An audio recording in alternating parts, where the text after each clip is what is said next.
আমার রাসূল বলে দুনিয়া সব নেশা তোমাদেরকে জাহান্নামে নিবে, একটা নেশা করলে তোমরা জান্নাতে যেতে পারবে। নবী কি বলেন, নেশা করলে আবার জান্নাতে যাওয়া যায়? আমার নবী বলেছে একটা নেশা করলে জান্নাত নিশ্চিত। নবী ওই নেশায় আমরা নেশাক্ত হতে চাই, আসক্ত হতে চাই। নবী আমার বলে সেই নেশার নাম শাবুন নিশাই ফি ইবাদাতিল্লাহি তাআলা ওয়া মুহাব্বতি রাসূলিল্লাহ। এটা হচ্ছে আল্লাহর ইবাদতের নেশা, রাসূলের মুহাব্বতের নেশা। জোরে বলে সুবহানাল্লাহ। যুবকরা আজকে বিভিন্ন সেমিনার করে, একজন রাজনৈতিক ব্যক্তিকে প্রধান অতিথি বানায়, 50,000 টাকা খরচ হলে পরের দিন তাকে 1,00,000 টাকার চেক লিখে দেওয়া হয়। কিন্তু আজকে যুবকরা যে আয়োজন করেছে, দুনিয়াতে পাওয়ার কোনো আশা নাই, আশা একটাই, কিয়ামতের ময়দানে মান যাল্লাযী ইয়াশফাউ ইনদাহু ইল্লা বিইذনি। রাসূলুল্লাহ শাফাত নিয়ে চোখের পলকে পুল সিরাত পার হবে। জোরে বলে সুবহানাল্লাহ। এই জন্য আমি বলতে চাই মাশাআল্লাহ মানে কি? মাশাআল্লাহ মানে হচ্ছে আল্লাহ যেমনটা চেয়েছেন, আল্লাহ যেইভাবেই চান না কেন ওইটি আপনার জন্য কল্যাণ, ওইটা আপনার জন্য সুন্দর। আপনি কল্পনা করেছেন একজন মা যখন সন্তান গর্ভ থেকে দুনিয়া জমিনে প্রসব করে, অনেক সন্তান আছে আপনি 1 ঘন্টা পর দুনিয়াতে আসার পরে মরে যায়, 2 ঘন্টা পর মরে যায়। কিরে বাবা, একদিন পরে মরে যায়। আল্লাহ প্রয়োজনটা কি ছিল যে এই সন্তানটা একদিন আসি দুনিয়ার জমিন থেকে বিদায় গ্রহণ করবে, একে মায়ের পেটেই না দিতেন? 10 মাস 10 দিন মা এত কষ্ট করলো, 1 ঘন্টা পরে আপনি নিয়ে গেলেন। আল্লাহ কেন? আমার আল্লাহ বলে আমি আল্লাহ বান্দা যা ভালো মনে করি সেটাই আমি করি। কেন করেছি জানো? আমি যখন দেখলাম যে সন্তানটা দুনিয়াতে জমিনে আসবে, আসার পর আমি দেখলাম তার আব্বা আম্মা দুনিয়ার জমিনে এমন কোনো গুনাহ, এমন কোন অন্যায়ের কারণে কিয়ামতের ময়দানে গ্রেফতার হয়ে যাবে, আসামি হয়ে যাবে, এরা পুলসেরাত পার হওয়ার কোনো সাহারা থাকবে না। তখন আমি আল্লাহ কিছু নিষ্পাপ সন্তানকে 1 ঘন্টা পর, 1 দিন পর, 1 মাস পর দুনিয়ার জমিন থেকে সন্তানটাকে পানির মধ্যে পড়ে নিয়ে যায়, অ্যাক্সিডেন্ট করে নিয়ে যায়, রোগ দিয়ে নিয়ে যায়। কেন জানো? কারণ নাবালেগ সন্তান যারা মৃত্যুবরণ করেছে, কিয়ামতের ময়দানে এরা যাওয়ার সময় আল্লাহর কাছে ফরিয়াদ করবে, আল্লাহ আমার মা 10 মাস 10 দিন কষ্ট করেছে, প্রসব বেদনায় চিৎকার করেছে, মার বুকটা ফেটে যায়, কিন্তু মা কোনোদিন অভিযোগ করে নাই। আল্লাহ ওই মা কোথায়? আল্লাহ একটু বলুন না। আমার আল্লাহ বলবে তোমার আম্মা তো জাহান্নামে, তোমার বাবা তো জাহান্নামে আসামি, অপরাধী হয়ে গিয়েছে। এই অপরাধের কারণে আল্লাহ আপনি আমার জন্য জান্নাত নিশ্চিত করেছেন। আমি নাবালেগ, আমার কোনো গুনাহ নাই, আমার কোনো পাপ নাই, কিন্তু যেই মা 10 মাস 10 দিন কষ্ট করে প্রসব বেদনা উপাখ্যান করে দুনিয়ার জমিনে আসলো, ওই মা জাহান্নামে। আল্লাহ আমি জাহান্নামে যাব, আমি জান্নাতে যেতে চাই না, চাই না, চাই না। আমার মার সাথে আমাকে জাহান্নামে প্রেরণ করুন। আমার আল্লাহ বলে না, তুমি নাবালেগ নিষ্পাপ, তোমাকে প্রেরণ করা যায় না, তাহলে আল্লাহ আমার আব্বা আমাকে জান্নাতে দিন না। আমার আল্লাহ বলেন ওই নিষ্পাপ নাবালেগ সন্তানকে 70 জন সুপারিশ করে করে জান্নাতে নেওয়ার একটা পাওয়ার দিব। ওই সন্তানের মাধ্যমে আমার আল্লাহ আব্বা আম্মাকে চোখের পলকে জান্নাতে গমন করাবে। জোরে বলে সুবহানাল্লাহ। আমার পর্দানিশীন মা বোনরা, অনেকে সন্তান 2 বছরে মারা গিয়েছে, 1.5 বছরে মারা গিয়েছে, 6 মাসে মারা গিয়েছে। হাউদস করবেন না, আল্লাহ যা করে বান্দার ভালো জান্নাত করেন। মাশাআল্লাহ, আল্লাহ যেমনটা চেয়েছেন তেমনটা আমাদের জন্য কল্যাণ হবে। এই জন্য মাশাআল্লাহ 3 জায়গার মধ্যে মাশাআল্লাহ সর্বোত্তম 3 জায়গার মধ্যে বলা। 1 নম্বরে সুন্দর কোনো কাজ দেখলে আপনি মাশাআল্লাহ বলবেন, কোনো মানুষের সফলতা দেখলে আপনি মাশাআল্লাহ বলবেন, এবং কোনো সুন্দর দৃশ্য দেখলে, বান্দরবন গিয়েছেন সুন্দর গাছ দেখা যায়, পালা দেখা যায়, আম গাছ কাঁঠাল গাছ দেখা যায়, দেখে মাশাআল্লাহ বলবেন। আল্লাহ রাব্বুল আলামিনের শুকরিয়া আদায় হয়ে যাবে, আল্লাহ খুশি হবে, আপনার চেহারাটা নূর বৃদ্ধি করে দিবে। একটু জবান খুলে বলে সুবহানাল্লাহ। আপনি খেয়াল করেছেন আপনার বাড়ির পাশে পেঁপে গাছ রোপণ করেছেন, ঠিক মতো পানি না দিলে পেঁপে গাছ মরে যায়, পিঁপড়ে সার না দিলে পেঁপে গাছ মরে যায়। কিন্তু আপনি অবাক হবেন, ভাটিয়ারি কখনো গিয়েছেন কিনা?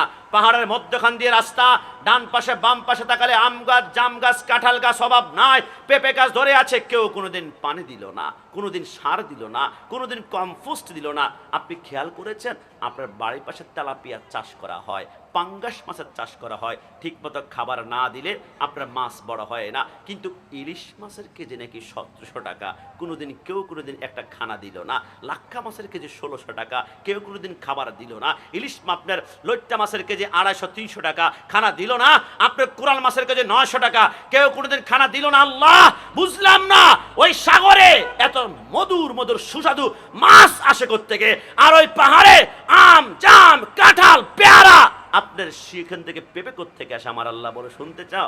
শুনো, আমি আল্লাহ প্রত্যেকদিন রাতের বেলা তুমি যখন ঘুমাও, হাইওয়াতুল হাইওয়ানের মধ্যে লেখে আসসালাতু খায়রুম মিনান নাওম যখন বলে, আমার আল্লাহ আসমান থেকে প্রত্যেক বান্দার দরজায় একজন করে ফেরেশতা পাঠায়। ফেরেশতার হাতের মধ্যে একটা খাজিনা থাকে, তার খাজিনার ভিতরে আল্লাহ তার জন্য রিজিক পাঠায়। আমার আল্লাহ বলে, ফেরেশতা, আমার বান্দা যখন ফজর টাইমে নামাজ পড়ার জন্য দরজাটা খুলবে, ওযু করার জন্য দরজা খুলবে, বান্দা যখন মসজিদে যাওয়ার জন্য দরজা খুলবে, তোমার হাতে রিজিক দিয়েছি, দরজা খোলার সাথে সাথে এর ঘরের ভিতর রিজিকগুলো নিক্ষেপ করে তুমি আসমানে চলে আসবে। ফেরেশতা বলে, আল্লাহ, আমি এই পাড়ায় গিয়েছি, নিমতলা গিয়েছি, আগ্রাবাদ গিয়েছি, বড়পুল গিয়েছি, ছোটপোল গিয়েছি, আমি বিভিন্ন এলাকা গিয়ে দিয়ে আসছি, কিন্তু আল্লাহ কিছু বান্দা দেখতে পাচ্ছি 6টা বেজে গিয়েছে, আল্লাহ ঘুম থেকে উঠে না, দরজা খুলে না। 7টা বেজে গিয়েছে, সূর্য উদিত হয়েছে, ঘুম থেকে উঠে না, দরজা খুলে না। 8টা বেজে গিয়েছে, দরজা খুলে না।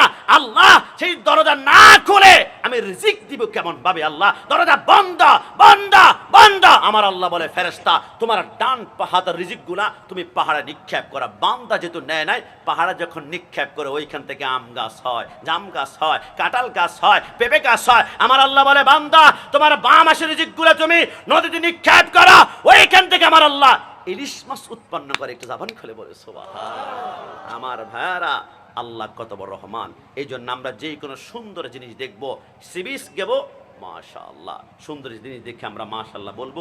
রব্বুল আলামিন আমাদেরকে প্রতিটি বিষয় শিখার, আমল করার তৌফিক দান করুন। সবাই জবান খুলে বলি আমিন।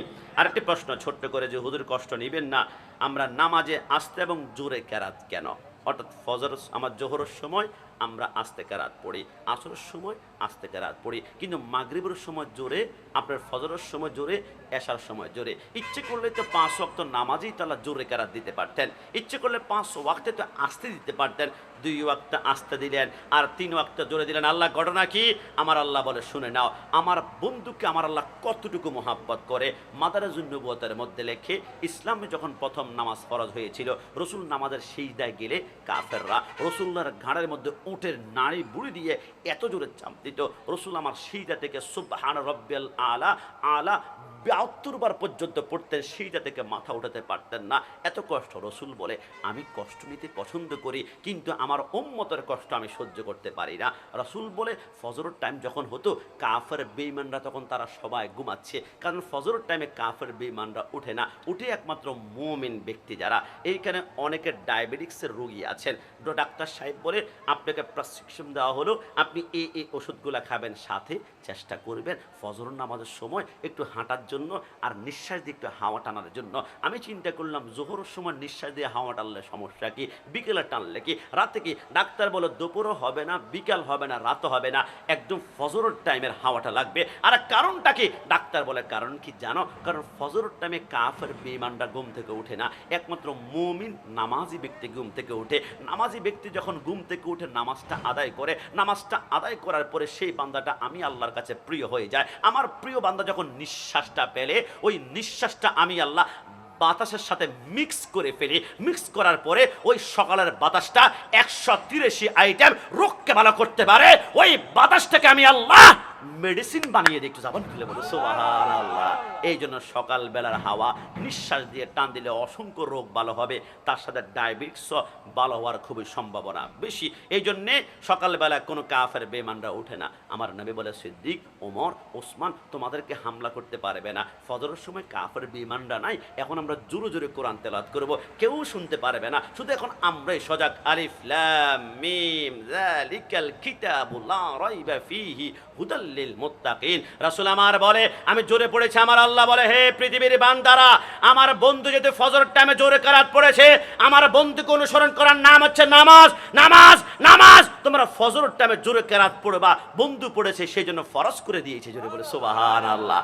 জোহরের টাইম যখন হলো, রসুল বলে, ডানে বামে সব কাফের বেঈমানরা হাঁটাচলা করে, আমাদেরকে অ্যাটাক করতে পারে, ব্যবসায়িক কাজ করে অ্যাটাক করতে পারে। সিদ্দিক, এখন জোরে কেরাত পড়া যাবে না, এখন একটু আস্তে আস্তে কেরাত পড়ি, আলহামদুলিল্লাহি রাব্বিল আলামিন আর রহমানির রহিম। এবার আসর টাইমে কাফের বেঈমানরা এখন হাঁটাচলা করে, না না এখন জোরে কেরাত পড়া যাবে না, এরা আক্রমণ করবে তোমাদের উপরে। মাগরিবের সময় যখন হয়ে গেল, কাফের বেঈমানরা মাগরিবের সময় সবাই ঘরে ঢুকে গিয়েছে, কারণ ডাকাতি হয়, মারামারি হয়, জানা ব্যভিচার হয়, সমস্ত কাফেররা ঘরে যখন ঢুকে গিয়েছে, নবী আমার বলে কাফেররা ঘরে, সবাই এখন আমরা জোরে কোরআন তেলাওয়াত করব, আল্লাহ শুনতে পারবে।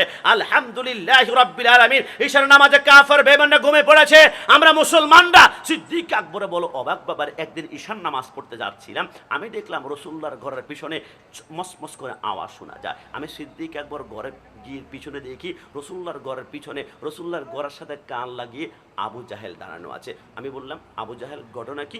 রাসূলুল্লাহর বিরুদ্ধে কোনো ষড়যন্ত্র করা হচ্ছে? আবু জাহেল বলে, না না না, তুমি এখানে দাঁড়ালে কেন? আবু জাহেল বলে, বিশ্বাস করো ষড়যন্ত্র করছি না, আমার যেদিন রাতের বেলা ঘুম আসে না টেনশনের কারণে, ডিপ্রেশনের কারণে, মাথা ব্যথার কারণে, ওই দিন আমি মুহাম্মদের ঘরের পাশে চলে আসি। ও আসার সময় মুহাম্মদ সাল্লাল্লাহু আলাইহি ওয়াসাল্লাম ঘরের ভিতরে কি জানি একটা তেলাওয়াত করে, ওই কোরআন তেলাওয়াতের আওয়াজটা শুনলে আমার দিলটা ঠান্ডা হয়ে যায়, আমার মাথা ঠান্ডা হয়ে যায়। আমার আল্লাহ বলে, আলা বিযিক্রিল্লাহি তাতমাইন্নুল কুলুব, তোমরা শুনে রাখো, আমার কোরআনের আওয়াজ যে এখানে লাগবে, প্যারাসিটামল খেতে হবে না, নাপা খেতে হবে না, নাপা এক্সট্রা খেতে হবে না, এস খেতে হবে না, ম্যাক্স প্রো খেতে হবে না, দুনিয়ার সবচেয়ে প্রশান্তিময় ট্যাবলেটের নাম হচ্ছে কোরআন তেলাওয়াত। একটু জবান খুলে বলি সুবহান। আবু জাহেল যে এখানে কোরআন থেকে প্রশান্তি নেয়, সেইখানে আমরা কোরআন তেলাওয়াতের আওয়াজ আমাদের ঘরে ঢুকে না। রাসূল বলে, কিয়ামতের ময়দানে 5 শ্রেণীর লোককে জান্নাত নিজে নিজে নিজে তালাশ করবে। তার মধ্যে 1 নম্বর হচ্ছে তেলাওয়াতুল কোরআন। যে ব্যক্তি দুনিয়ার জমিনে প্রত্যেক দিন 11 আয়াত করে কোরআন তেলাওয়াত করবে, কিয়ামতের ময়দানে জান্নাত নিজেই তাকে তালাশ করবে। জোরে বলে সুবহানাল্লাহ। এই জন্যে রাসূল জোহরে আসরে আস্তে কোরআন তেলাওয়াত করেছেন, আর ফজরে মাগরিবে ইশাতে জোরে কোরআন তেলাওয়াত করেছেন। রাসূলকে অনুসরণ করা আল্লাহ আমাদের জন্য ফরজ করেছেন। আতিউল্লাহ ওয়া আতিউর রাসূল, রাসূলকে অনুসরণ করা মানেই হচ্ছে আল্লাহকে অনুসরণ করা। আমল করার তৌফিক দান করুন। সবাই জবান খুলে বলি আমিন। সর্বশেষ 2টা প্রশ্ন, হুজুর বাম হাতে পানি পান করলে কি ক্ষতি? সর্বনাশ। আপনাদের এখানে অসংখ্য রেস্টুরেন্ট আছে, আমি এখন দেখাতে পারছি না, পায়ের উপর পা দিয়ে বসলে দেখাতে পারতাম বাম হাতে চা খাচ্ছে। কিরে দোস্ত, বাম হাতে স্টাইল, ডিজাইন, ফ্যাশন, আমাকে মানুষ বলবে আমি খুব অনেক ভদ্র, বাম হাতে খাচ্ছেন। আল্লাহর কসম করে বলি, রাসূলুল্লাহর সামনে একজন ব্যক্তি এসে বাম হাতে খেলো। রাসূল বলে, কিন্তু তুমি বাম হাতে খাচ্ছ, ডান হাতে কেন খাচ্ছ না? লা আস্তাতিয়া, মস্করে করে বলছিল আমি ডান হাতে খেতে পারি না। রাসূল মুস্কি হেসে বললেন, লান তাস্তাতিয়া, আর কখনোই ডান হাতে খেতে পারবে না।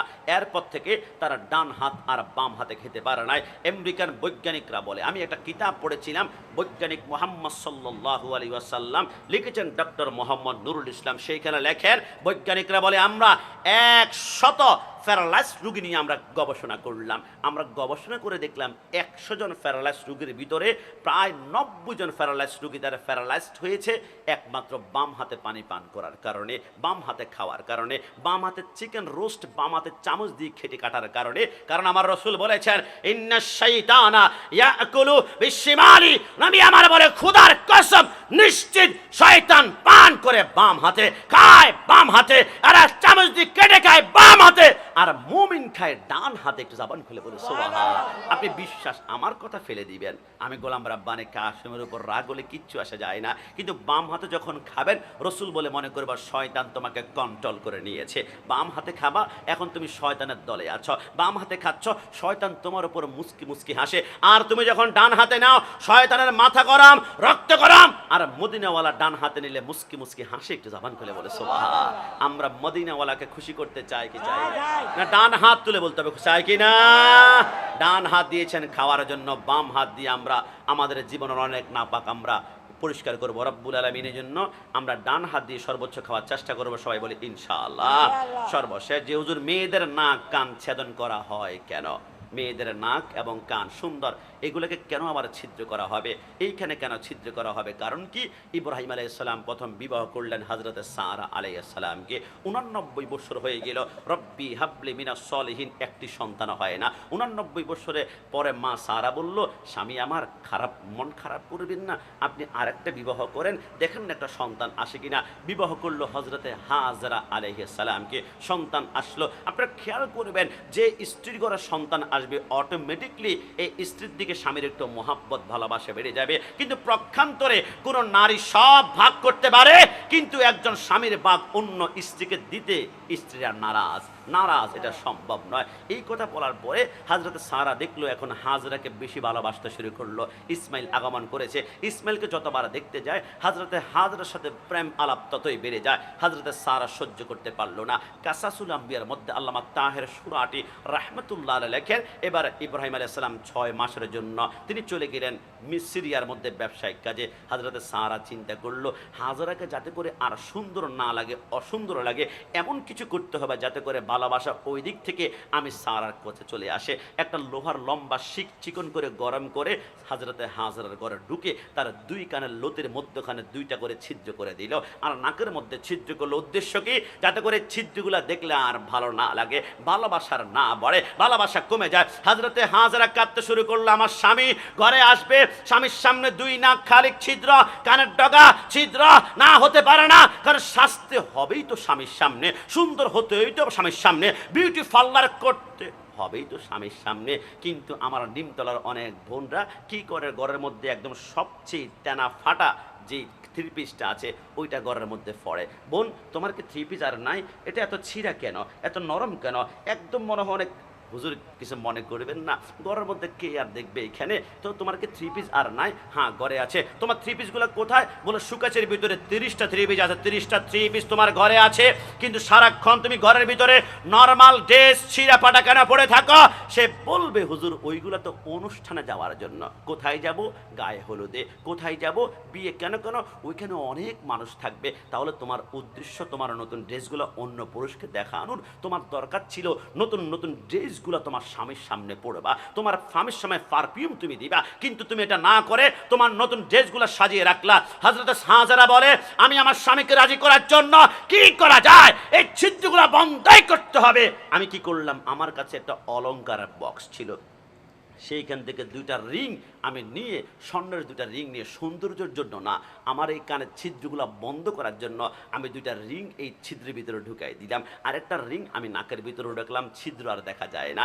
আমার সুন্দর পরের চিন্তা, আমার ছিদ্রটাই বন্ধ হয়ে গিয়েছে, এমনটা চিন্তা করলাম। এবার হযরতে ইব্রাহিম আলাইহিস সালাম যখন 6 মাস পরে আসলো, দরজা খুলবে, চিন্তা করতে লাগলো আমার স্বামী আমাকে দেখে আসলে কি রাজি হবে, খুশি হবে, আনন্দিত হবে। কিন্তু দরজা খোলার পরে ইব্রাহিম মুস্কি এসে বলে, কে রে হাজরা, এত সুন্দর থেকে আল্লাহ আগের থেকে তোমাকে 70 গুণ সুন্দর লাগে। জোরে বলে সুবহান।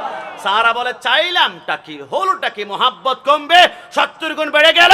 আমার আল্লাহ বলে, হে নারী, তোমার নাবালেগ অথবা বালেগ অবস্থায় তোমার কন্যাদেরকে নাক ছেদন, কান ছেদন করায় প্রতিটা কদমে হযরতে হাজরা সুন্নতের সওয়াব পেয়ে যাবে। জোরে বলে সুবহানাল্লাহ। এবার আমরা চেষ্টা করব, যদিও একটু ব্যথা পায়, তারপরে সুন্নতের মাধ্যমে আল্লাহ আমাদেরকে কবুল করুক। সবাই জবান খুলে বলি আমিন। ইনশাআল্লাহ বলার না বলার ক্ষতি, আমরা অনেক ইনশাআল্লাহ বলতে চাই না। আপনারা যে কোনো ভালো কাজের শেষে ইনশাআল্লাহ বলার চেষ্টা করবেন। ইনশাআল্লাহ মানে যদি আল্লাহ চান, ইনশাআল্লাহ কেন বলবেন? না বললে সমস্যা কি? ইব্রাহিম হযরতে সুলাইমান আলাইহিস সালাম তিনি 100টা বিবাহ করেছেন। তিনি নিয়ত করেছেন আমি 100 বিবাহ করব, 100 স্ত্রীর সাথে মিলন করব, 100টা সন্তান আসবে, 100টা সন্তান আল্লাহর পথে জিহাদ করে এরা দুনিয়া জমিন থেকে মুজাহিদ হিসাবে, তারা শহীদ হিসাবে তারা আখ্যায়িত করবে। ইব্রাহিম হযরতে সুলাইমান আলাইহিস সালাম 100টা বিবাহ করলেন, মিলন করলেন, কিন্তু 100 জন স্ত্রী ঘরে বাচ্চা না হয়ে শুধু একজন স্ত্রী ঘরে একটা বাচ্চা হয়েছে।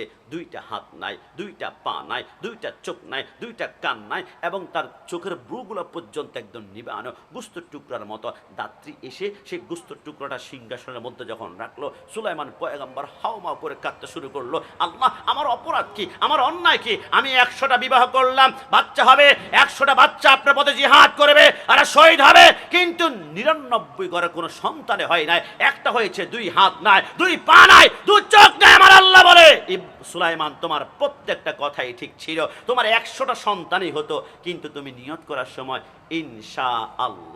ইনশাআল্লাহ এই শব্দটা বলতে ভুলে গিয়েছ। যদি বলতে ইনশাআল্লাহ, যদি আল্লাহ চান, তাহলে দায়িত্বটা আমি আল্লাহর উপর আসতো, আমি আল্লাহ তখন তোমার 100টা সন্তানের ব্যবস্থা করতাম। জোরে বলে সুবহানাল্লাহ। এই জন্য যে কোনো ভালো কাজের শেষে ইনশাআল্লাহ আমরা বলার চেষ্টা করব। ইনশাআল্লাহ যখন বলবেন, আপনার ডান পাশে আর বাম পাশে সামনে পিছনে আমার আল্লাহ 19 জন ফেরেশতা নিযুক্ত করবেন। হে ফেরেশতা, আমার বান্দা ইনশাআল্লাহ বলে ঢাকা কারণ বাজারে যাবে, একটা কাজ আছে, ওই কাজটা করে আগামীকাল আসবে। ফেরেশতা, তোমাদের দায়িত্ব আমার বান্দা ঘর থেকে বের হয়ে কারণ বাজারে কাজটা শেষ না করে আসা পর্যন্ত, ঘরে আসা পর্যন্ত তোমরা নিরাপত্তা প্রদান করবে। জোরে বলে সুবহানাল্লাহ। এই জন্য আমরা যে কোনো ভালো কাজের শেষে ইনশাআল্লাহ বলার চেষ্টা করব। সর্বশেষ আমার প্রশ্ন, শুধু তাওয়াক্কালতু আলাল্লাহ বলা যাবে কিনা? আমরা যে কোনো কাজের শেষে প্রথমে আমরা বলি কি, তাওয়াক্কালতু আলাল্লাহ আরম্ভ করলে আল্লাহর উপর ভরসা, তুমি যাও। কিন্তু আপনি খেয়াল করেছেন, আজ থেকে 30 বছর আগে আমার মা বোনরা বলতে, আমি আমার কথা বলি, আমার মা আমার বাবা যখন ঘর থেকে বের হতাম, আল্লাহ রাসূলের হাওলা, আল্লাহ রসুলের হাওলা, আল্লাহ রসুলের হাওলা, আল্লাহ এবং রসুলের হাওলা। কিন্তু বর্তমান শুধু তাওয়াক্কালতু আলাল্লাহ বলা হয়। আপনারা চেষ্টা করবেন তাওয়াক্কালতু আলাল্লাহি ওয়া রাসূলি, আল্লাহ এবং রসুলের তাওয়াক্কুল করব। কারণ পবিত্র কোরআনে 38খানা আয়াত আছে, আতিউল্লাহ ওয়া আতিউর রসুল, আতিউল্লাহ ওয়া আতিউর রসুল। যেখানে আল্লাহ সেখানে মুহাম্মদ রাসূলুল্লাহ, যেখানে আল্লাহ সেখানে মুহাম্মদ রাসূলুল্লাহ। এই জন্য যে কোনো বিষয়ে আমরা তাওয়াক্কালতু আলাল্লাহি ওয়া রাসূলি বলার চেষ্টা করব। রব্বুল আলামিন আমাদের আজকের এই মাহফিলের প্রত্যেকটা মুহূর্তকে কবুল করুক। সবাই জবান খুলে একবার বলি আলহামদুলিল্লাহ, আরো জবান খুলে আলহামদুলিল্লাহ। কি আলহামদুলিল্লাহ বলতে কষ্ট হচ্ছে? কি খারাপ লাগছে? চট্টগ্রামের সবচেয়ে বড় হসপিটালের নাম হচ্ছে এভার কেয়ার হসপিটাল। 1 ঘন্টার অক্সিজেন কিনতে হলে 280 টাকা, 24 ঘন্টার অক্সিজেন কিনতে হলে 7,000 টাকা, আর 1 সপ্তাহের অক্সিজেন কিনতে হলে 49,000 টাকা, আর 1 মাসের অক্সিজেন কিনতে হলে 3.5 লক্ষ টাকা। আপনার বেতন কত? 20,000, 30,000, 50,000। মাস শেষে যদি আমার আল্লাহ বলে, বান্দা 3.5 লক্ষ টাকার অক্সিজেন গ্রহণ করেছ, আমার বিল দাও, আমি ফকির হয়ে যাব। কিন্তু আল্লাহ কত বড় মেহেরবান, আল্লাহ আমাদের কাছে বিনিময় চায় না। আমার আল্লাহ বলে, তোমরা বেশি বেশি শুকরিয়া আদায় করো। হাত দিয়েছে, পা দিয়েছে, বোবা লোকে চলতে পারে বলতে পারে না, পঙ্গু লোকে বলতে পারে চলতে পারে না, কানা লোকে শুনতে পারে দেখিতে পারে না, কালা লোকে দেখিতে পারে শুনতে পারে না। তুমি যদি তাদের চেয়ে একটু ভালো থাকো, তবে কেন শুকরিয়াটা আদায় করো না? বলুন না, তবে কেন শুকরিয়াটা আদায় করো না? চোখ দুটো দিল দেখিতে তোমায়, শুনতে দিল কান, জিহ্বা দিল স্বাধীনিতে আর নাকে সুগরান। ডান হাত তুলে বলো ঠিকিরা। চোখ দুটো দিল দেখিতে তোমায়, শুনতে দিল কান, জিহ্বা দিল স্বাধীনিতে আর নাকে সুগরান। এবারে তুমি ভেবে দেখো না, এবারে তুমি ভেবে দেখো না, কতটা সুখে আছো, তবে কেন শুকরিয়াটা আদায় করো না? তবে কেন শুকরিয়াটা আদায় করো না? চিৎকার মেরে ভলিউমটা 100% নিয়ে ডান হাত তুলে একবার বলি আলহামদুলিল্লাহ। রব্বুল আলামিন আজকের মাহফিলের প্রত্যেকটা ভাইদেরকে কবুল করুক। 1 টাকা থেকে শুরু করে 1000 টাকা পর্যন্ত যারা দিয়েছে, আমি যদিও নাম না জেনে, ইন্নাল্লাহ আলা কুল্লি শাইইন কাদির। জমিনে একটা পিঁপড়া হাঁটলে এত কাছে থেকে শুনতে পাই না, আমার আল্লাহ পিঁপড়ার হাঁটার আওয়াজটা লামকান থেকে শুনতে পান। যদি বলে সুবহানাল্লাহ। মনে মনে এরাদা করব, আপনাদের এরাদা আল্লাহ শুনতে পারবেন। আসুন, আমাদের তাবারকের আয়োজন করা হয়েছে, আমরা ওটা জিকির করব, জিকিরের মাধ্যমে তাবারকটা হাতে পৌঁছে দিবে। তাবারক পেয়ে মুনাজাত ছাড়াই কি আমরা চলে যাব? আমরা মুনাজাত দিব, কারণ দোয়া ও মখল ইবাদা। আমাদের এতক্ষণ সবকিছুর মগজ হচ্ছে দোয়া। আমার মাথার মগজ না থাকলে আমার বডি কোনো কাজ করবে না। ঠিক মুনাজাত ছাড়া চলে গেলে আমি এতক্ষণ জিকির করব। কমিটির ভাইরা আসুন, অক্লান্ত পরিশ্রম করেছেন, আহলান সাহলান, মোবারক বা স্বাগতম, ওয়েলকাম। তাবারকগুলো প্রত্যেকের হাতে পৌঁছে দিন। হাসবি রাব্বি জাল্লাল্লাহ মা। এই মধ্যখান দিয়ে একটু রাস্তা করে দেন তো, একটু রাস্তা করে দেন মধ্যখান দিয়ে, দেখি মধ্যখান দিয়ে আমার সোজা একটা রাস্তা করেন, একটা রাস্তা প্লিজ, হাইওয়ে রাস্তা না হোক, গ্রামের রাস্তা করে দেন অন্তত পক্ষে। হ্যাঁ, হাসবি রাব্বি জাল্লাল্লাহ মা ফি কলবি। ফারাজ ভাই, ফারাজ ভাই, ফারজ ভাই দিকে আসেন। হাসবি রব্বি জাল্লাল্লাহ মা ফি কলবি গায়রুল্লাহ। বড় ছবিটা মানে ভিডিও করেন পিছন দিকে। আল্লাহ লা ইল্লাল্লাহ বলো হাসবি রব্বি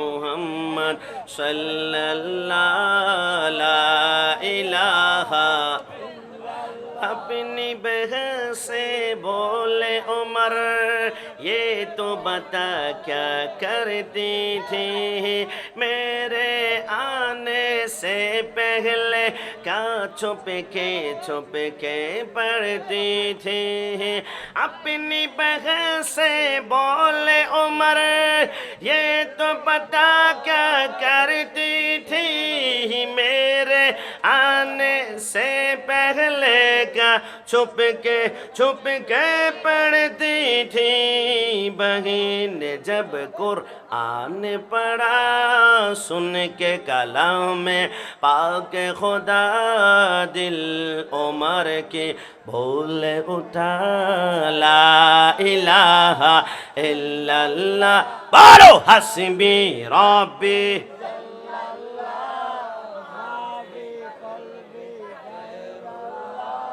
नूरे मोहम्मद सल्लल्लाह बोलो ला इलाहा इल्लल्लाह बोलो ला इलाहा हो जो बिलाले हबशी है सरवर जी का प्यारा है दुनिया की हर आशिक की आंखों का वो तारा है वो जब बिलाले हबशी है सरवर जी का प्यारा है दुनिया की हर आशिक की आंखों का वो तारा है जुल्म हुए कितने उन पर सीने पे रखा पाथर लब पर फिर भी जारी था ला इलाहा इल्लल्लाह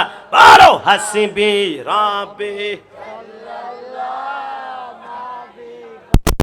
गैरुल्लाह नूर मोहम्मद ला इलाहा इल्लल्लाह बोलो ला इलाहा इल्लल्लाह मुहम्मद रसूलुल्लाह सल्लल्लाहु अलैहि वसल्लम জিকির হবে একমাত্র কার একটু শাহাদাত আঙ্গুলটা বলবেন কার আল্লাহর জিকির কমপ্লিট হলে চলে যাবেন ফাসকুরুল্লাহ ইসমা মুহাম্মাদিন আলাই এরপর রাসূলুল্লাহ সানাখানের মধ্যে চলে যাবেন যেখানে আল্লাহ সেইখানে মুহাম্মদ রাসূলুল্লাহ আজানে আল্লাহু আকবার আশহাদু আন্না মুহাম্মদ রাসূলুল্লাহ কালিমা লা ইলাহা ইল্লাল্লাহ মুহাম্মদ রাসূলুল্লাহ যেখানে আল্লাহ সেজন্য আমরা আল্লাহর জিকির চিত্ত হয়েছে নবীর একটু সানাখানে গাইব ইয়া রাসূলুল্লাহ ইয়া হাবিবাল্লাহ ইয়া রাসূলুল্লাহ अल्लाह हमारी मोहतर निदानो काले हमारी मोहतर निदानो काले থাকিও নবী গো আমার শিউরে দেখিব আপনাকে আপন নজরে ইয়া রাসূলুল্লাহ আল্লাহ ইয়া রাসূলুল্লাহ মুনকার নাকির আসিয়া সওয়াল করবে বসাইয়া মুনকার নাকির আসিয়া সওয়াল করবে বসাইয়া দিও গো নবীজি পর্দা উঠাইয়া সবাই মুনকার নাকির আসিয়া সওয়াল করবে বসাইয়া দিও গো নবীজি পর্দা উঠাইয়া করিব সালাম কদম ধরিয়া ইয়া রাসূলুল্লাহ আল্লাহ ইয়া রাসূলুল্লাহ আল্লাহ সাল্লাল্লাহু আলাইহি ওয়াসাল্লাম। তাহলে আমি মাসখানিক পূর্বে প্রোগ্রামে গিয়েছিলাম বগুড়া। অনেকে বগুড়ার লোক থাকতে পারেন। ওইখানে একটা জায়গা আছে 7 রাস্তার মোড়, মানে 7টা রাস্তা একসাথে এসে একটা মোড়ের মধ্যে অ্যাডজাস্ট হয়েছে। চট্টগ্রামে একটা জায়গা আছে আগ্রাবাদের পরে চৌমোহনী, 4টা রাস্তা একসাথে হয়ে যে এখানে মোড় হয়েছে। ঠিক ইহদিনাস সিরাতাল মুস্তাকিম যদিও জান্নাতের 4টা রাস্তাকে ইহদিনাস সিরাতাল মুস্তাকিমে টাচ করেছে। 4টা রাস্তার 1 নম্বর হচ্ছে ইবাদত আল্লাহর, 2 নম্বর হচ্ছে মুহাব্বত রাসূলুল্লাহ, আর 3 নম্বর খেদমত মা বাবার, আর 4 নম্বর সুহবত নেসবত ওলি আল্লাহর। জোরে বলে সুবহানাল্লাহ। এজন্য আল্লাহর জিকির হয়েছে, রাসূলের সানাখানি হয়েছে। আব্বা আম্মার খেদমত আমরা সকলে চাই কি চাই না? এটা 2 হাত তুলে চাই কি না? দেখি একটু মুহাব্বত নিয়ে আমার সাথে 3 বার বলুন তো, মা। আর একটু জবান খুলে মা, একটু মায়া দিয়ে ডাকেন না, মা। এবার একবার বলুন বাবা। আল্লাহর পরে নবী আমার, আল্লাহর পরে নবী আমার, তারপরে মা জননী, মাঝে আমার নয়নের মনে। ডান হাত তুলে বলো ঠিক কিনা? আল্লাহর পরে নবী আমার, আল্লাহর পরে নবী আমার, তারপরে মা জননী, মাঝে আমার নয়নের মনি, মাঝে আমার নয়নের মনি। হাজার পৃষ্ঠা ডায়েরি জুড়ে লেখি যদি কবিতা, শেষ হবে না, শেষ হবে না মায়েরই দুঃখের কথা। নিজের সুখের একটু কথা, নিজের সুখের একটু কথা কখনো মা ভাবিনি, মাঝে আমার নয়নের মনি। আল্লাহর পরে নবী আমার, আল্লাহর পরে তারপরে মা জননী, মাঝে আমার নয়। বাবাকে তোমরা কাবা জানিও, মদিনা জানিও মাকে, যদি গো তারা বেঁচে থাকে। রাসূল বলেন আমি সেবি নাই, সেবিতে পারি নাই, আমি সেবি নাই, সেবিতে পারি নাই। সেবিও আমার উম্মত, সেবিও আমার উম্মত। বাবারও মুখেতে মায়েরও মুখেতে যে তুলে দিল গো খানা, তাতে খুশি রাব্বানা। আমি সেবি নাই, সেবিতে পারি নাই, সেবিও আমার উম্মত, সেবিও আমার উম্মত। বাবাকে তোমরা কাবা জানিও, মদিনা জানিও মাকে, যদি গো তারা বেঁচে থাকে। ও মুর্শিদ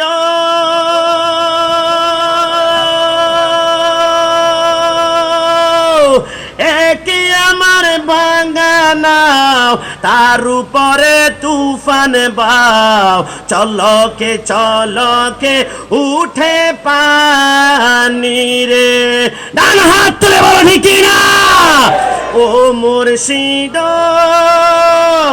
একে আমার ভাঙানাও, তার উপরে তুফান বাও, চলকে চলকে উঠে পানি রে।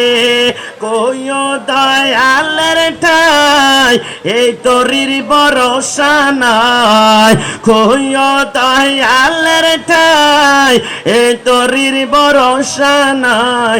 বাজার লুটিয়াই নিল চোরাই রে, আমার মন মজাইয়া রে, দিল মজাইয়া মুর্শিদ নিজে এর দেশে যায়। শেষবার মতন আমার মন দিন মজাইয়া মুর্শিদ নিজে এর দেশে যায়। আল্লাহ আল্লাহ আল্লাহ আল্লাহ আল্লাহ আল্লাহ আল্লাহ আল্লাহ আল্লাহ আল্লাহ আল্লাহ আল্লাহ আল্লাহ আল্লাহ আল্লাহ লা ইলাহা ইল্লাল্লাহু মুহাম্মাদুর রাসূলুল্লাহ সাল্লাল্লাহু আলাইহি ওয়াসাল্লাম। এই পাশে বাইরে এখনো তাবারক পায় নাই, আমার চোখ খোলা, ঠিক আছে? একজন তাবারক না পাবে, ওদেরকে অন্তত জুস দিতে হবে, বিস্কুট দিতে হবে, কিছু একটা দিতে হবে। তাবারক হবে তো নাকি? ইনশাল্লাহ তাবারক আস্তে দেওয়া শুরু করেন। আর কতক্ষণ? আমার তো মন চায় 1 ঘন্টা আমি আলোচনা করতে পারবো, আমার সমস্যা নাই। এই কারণে সমস্যা নাই, কারণ আজকের বাজার প্রেমিকের বাজার। গতকালকে আমার প্রোগ্রাম ছিল হবিগঞ্জ কাশীপুরে, এর থেকে আর 4 পান্ডাল মানুষ হবে, কিন্তু প্রত্যেক জায়গায় প্রেমের কানেকশন পাওয়া যায় না, মদিনাওয়ালার গ্রাম পাওয়া যায় না। আজকে আমি নবী প্রেমের কথা বললে হু করে কবুতরের মতো অনেকে লাভ মারে, গলা কাটা মুরগির মতো মারে। এটা কিন্তু তাকদীর বিষয়, কারণ মোতালেব হোসেন সালিহী নামক এক বক্তা আছে, একে আমি সালিব হনিয়া, একে ওহাবি বলি। সে আজকে হঠাৎ করে বলতে লাগলো যে আমি আগেও ওহাবি ছিলাম, এখনো ওহাবি। বুঝে গেল সুন্নিয়তার লেবাস লাগিয়ে ধান্দা করেছে। সুন্নিরা কখনো ওহাবি হইতে পারে না। সুন্নিরা জীবনে বিক্রি হলে একজনের কাছে বিক্রি হয়, মদিনাওয়ালার কাছে। কথা বলা ঠিক না? এই জন্য আল্লাহ যে আমাদেরকে সুন্নি রেখেছে, আলহামদুলিল্লাহ। সুন্নিদের চেহারা কালো আর শ্যামলা হোক, নূরে ঝলমল করবে। এই জন্য আসুন অন্তত পক্ষে 5টা মিনিট আমার ভাইরা তাবারক দেওয়া পর্যন্ত। আমার বাড়ি হচ্ছে কুমিল্লা। কুমিল্লা যেহেতু আছে, ব্রাহ্মণবাড়িয়া জিকিরের সাথে আমার একটু কানেকশন মাঝে মাঝে হয়ে যায়, মাঝে মাঝে জিকির করতে হয় আমাদেরকে। তো আমরা জিকির করতে গিয়ে অনেকে উচ্ছৃঙ্খল বিশৃঙ্খল করে ফেলে, ডোন্ট মাইন্ড, কিছু মনে করবেন না। একজন ভাই জিকির করতে গিয়ে হিমতে হিমতে হিমতে হিমতে জিকির করে ফেলেছিল, হয়তো এটাকে সাউন্ডও হয়েছে না উনিই বলেছেন। এরকম জিকির আল্লাহ রাব্বুল আলামিন আমাদের জবান দিয়ে বের না করুক, হেফাজত করুন। জিকির হতে হবে আল্লাহ আল্লাহ আল্লাহ আল্লাহ আল্লাহ আল্লাহ আল্লাহ আল্লাহ আল্লাহ আল্লাহ আল্লাহ আল্লাহ। ও ও প্রাণের নবীজি, তুমি আমার হইও গো কান্ডায়ারি। আল্লাহ আল্লাহ আল্লাহ। ও ও প্রাণের নবীজি, তুমি আমার হইও গো কান্ডায়ারি। তোমার নামে অকুল গাঙ্গে, তোমার নামে অকুল গাঙ্গে ভাসাইলাম বাঙ্গা তরি। তুমি আমার হইও গো কান্ডায়ারি। আল্লাহ আল্লাহ। এই তাবারক পাইছো? হ্যাঁ, আস্তে আস্তে আস্তে। তাবারক পাইছেন আপনারা? এই পাশে কারা কারা তাবারক পান না একটা হাত তুলেন তো। এই ডাইরেক্ট কাটি বললাম, তাবারক দাও। দরকার 1 প্যাকেটের 3 প্যাকেট করো, দরকার 1 মুঠ করে দাও। তাবারক পায় না এদিকে। এইদিকে কারা কারা তাবারক পান না একটু হাত তুলুন তো ভাইয়া।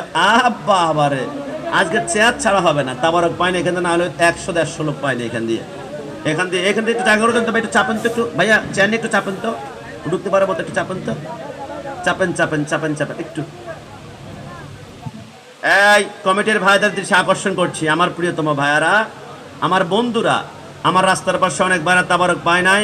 আমার ডান পাশে তাবারক না পড়া পর্যন্ত আজকে প্যান্ডেল থেকে আমি কাশিমে যাবো না। তোমরা কোন দিকে যাও আমি খেয়াল রাখবো ইনশাল্লাহ। তাবারক সবাই পেতে হবে। তাবারক কি আছে? যদি তাবারক থাকে সবাইকে দিবেন, যদি তারপরও না থাকে পাশের দোকান থেকে জুস, বিস্কুট, কেক, তাবারক তাবারকে আপনি 5 টাকা দিয়ে কিনে দিবে। এটা 5 টাকা ওজন করতে পারবেন না। মিলাদ কিয়াম যেতে আছে, এটা 5 লক্ষ টাকা থেকে দামি হয়ে যাবে। এই জন্য আমাদের তাবারক যতটুকু হয় ততটুকু পর্যন্ত দিতে থাকবেন। কেউ যাবেন না। যদি কেউ যান, জোর করে ভালোবাসা আদায় করা যাবে না। আমি একবারে বলেছি, আমাদের এতক্ষণের মগজ হচ্ছে আমাদের দোয়া, আর দোয়া মখল ইবাদা। কি তাবারক কই আছে?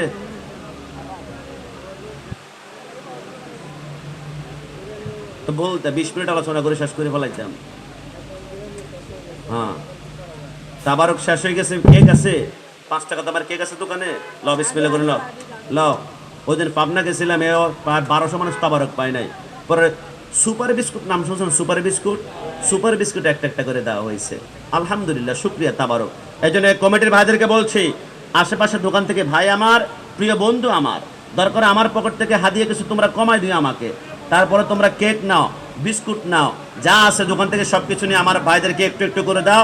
আমরা চাই প্রত্যেকের হাতে তাবারক নেক রব্বুল আলামিন। আমরা বিশ্বাস করি, এইদিকে আমার দিকে, আমরা বিশ্বাস করি কেউ যদি তাবারক না পায়, আমার বিশ্বাস একজনের মন খারাপ হবে না। এই কারণে হবে না, কারণ তাবারক এখানে যারা দাঁড়িয়েছে প্রত্যেকের প্যাকেটে এরকম 5-6 প্যাকেট বিরিয়ানি কেনার টাকা আছে। আমার বিশ্বাস এখানে যারা আসছে কোনো তাবারকের জন্য আসে নাই, একমাত্র আল্লাহ রসুলকে রাজি করার জন্য আসছি। আল্লাহ রসুলের আলোচনা আমাদের দিলের খোরাক, এটাই হচ্ছে আমাদের 1 নম্বর তাবারক। ডান হাত তুলে বলো ঠিক কিনা?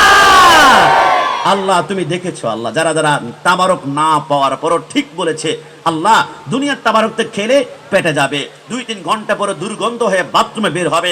কিন্তু আল্লাহ যারা তাবারক না পেয়ে হাত তুলেছে ঠিক বলে, আল্লাহ কিয়ামতের ময়দানে এমন একটা তাবারক তুমি খাওয়াবা 50,000 বৎসর কোনো খিদা না লাগে। আল্লাহ জান্নাতে যাওয়ার সময় প্রধান খাদ্য মাছের কলিজা ভক্ষণ করে আমরা জান্নাতে গমন করে রাসূলুল্লাহর সামনে তাবারক ভক্ষণ করতে পারে। সবাই বলি আমিন। আর জবান খুলে বলি আমিন। আমার কমিটির ভাইদেরকে বলছি, যদি থাকে বিস্কুট কেক হলো আপনারা ওই পাশ দিয়ে দেন, আমরা মুখতাসর মুনাজাত করব।